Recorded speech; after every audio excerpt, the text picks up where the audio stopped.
ನಮ್ಮ ಭಾಗ್ಯಶ್ರೀ ಚಾನಲ್ಗೆ ಸಬ್ಸ್ಕ್ರೈಬ್ ಆಗಿ ಮತ್ತು ಬೆಲ್ ಬಟನನ್ನು ಒತ್ತಿ. ನಾವಿವತ್ತು ಕರ್ಣನ ಬಗ್ಗೆ ಮಾತಾಡ್ತಾ ಇದ್ದೀವಿ. ಮಹಾಭಾರತ ಅಂದರೆ ಕರ್ಣ, ಕರ್ಣ ಅಂದರೆ ಮಹಾಭಾರತ. ಹಾಗಾಗಿ ಇವತ್ತು ನಾವು ಕರ್ಣನ ಬಗ್ಗೆ ಒಂದೆರಡು ಮಾತಲ್ಲಿ ಹೇಳಿ ಮುಗಿಸೋಕ್ಕಾಗಲ್ಲ. ಅವನ ಬಗ್ಗೆ ಸುದೀರ್ಘವಾಗಿ ವಿಡಿಯೋ ಮಾಡಬೇಕು.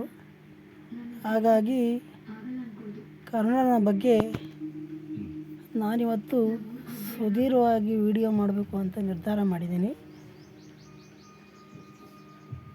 ಮೊದಲು ಕರ್ಣನ ಹಿಂದಿನ ಜನ್ಮಕ್ಕೆ ಹೋಗ್ಬಿಡೋಣ. ಕರ್ಣ ಹಿಂದಿನ ಜನ್ಮದಲ್ಲಿ ಹುಟ್ಟು ಒಬ್ಬ ರಾಕ್ಷಸ. ಅವನು ಶಿವನ ಹತ್ರ ಸಹಸ್ರ ಕವಚಗಳನ್ನು ಬೇಡಿ ವರ ಪಡಿತಾನೆ. ಹಾಗೆ ನನ್ನ ಸಂಹಾರ ಮಾಡಬೇಕಾದರೂ 1,000 ವರ್ಷಗಳ ಕಾಲ ತಪಸ್ಸು ಮಾಡಿ 1,000 ವರ್ಷಗಳ ಕಾಲ ಯುದ್ಧ ಮಾಡಬೇಕು ಅಂತ ಷರತ್ತನ್ನು ಹಾಕ್ತಾನೆ ಆ ರಾಕ್ಷಸ.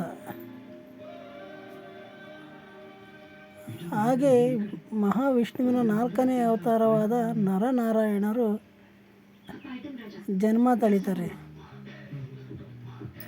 ನಂತರ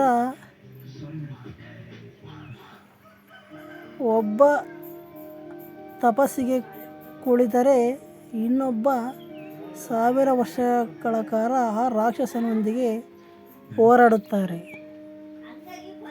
ಹೀಗೆ ಹೋರಾಡುತ್ತಾ 1,000 ವರ್ಷಗಳ ಕಾಲ ಹೋರಾಡಿ ಒಂದೊಂದು ಕವಚವನ್ನು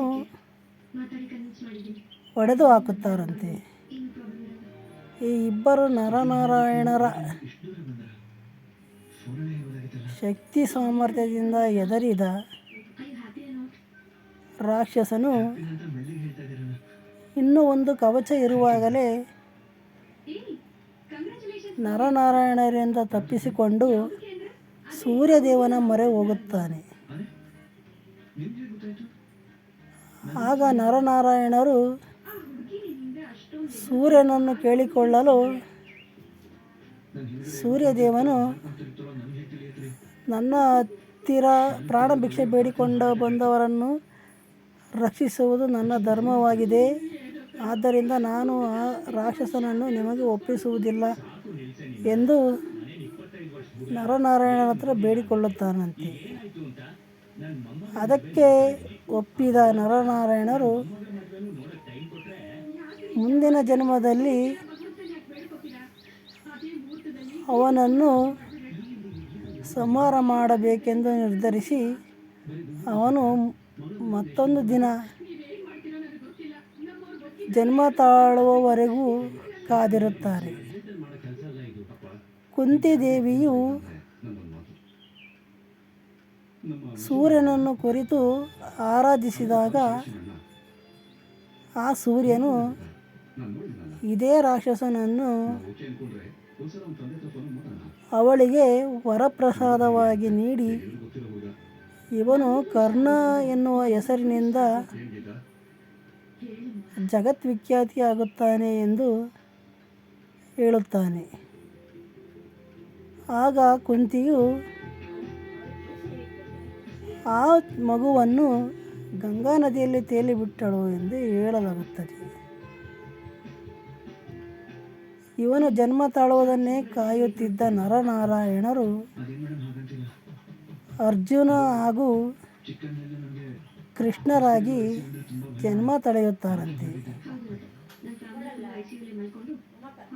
ಈ ರೀತಿ ಶ್ರೀಮದ್ ನಾರಾಯಣ ಆ ರಾಕ್ಷಸನನ್ನು ಸಂಹಾರ ಮಾಡಲು ಅವತಾರ ತಾಳುತ್ತಾರಂತೆ. ಮುಂದೆ ಈ ಮೂವರ ನಡುವೆ ಏನೇನಾಯಿತು, ಕರ್ಣನ ಸಂಹಾರ ಹೆಂಗೆ ಮಾಡಿದರು, ಕರ್ಣನ ಒಡನಾಟ ಹೇಗಿತ್ತು ಕರ್ಣ ಒಬ್ಬ ದಾನಶೂರನಾಗಲು ಕಾರಣವೇನು ಎಂಬುದನ್ನು ಮುಂದಿನ ಸಂಚಿಕೆಯಲ್ಲಿ ತಿಳಿದುಕೊಳ್ಳೋಣ.